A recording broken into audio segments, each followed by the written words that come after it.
Welcome to Daily English Sentences. Here are today's sentences. Listen carefully and practice daily to improve your English fluency. Topic: Visit to doctor. Dialogue: Ali doctor.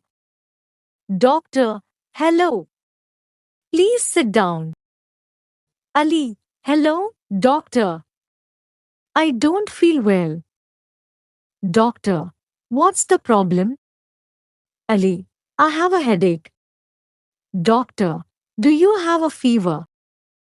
Ali: Yes, I think so. Doctor: Don't worry. Take this medicine. Ali: How many times a day?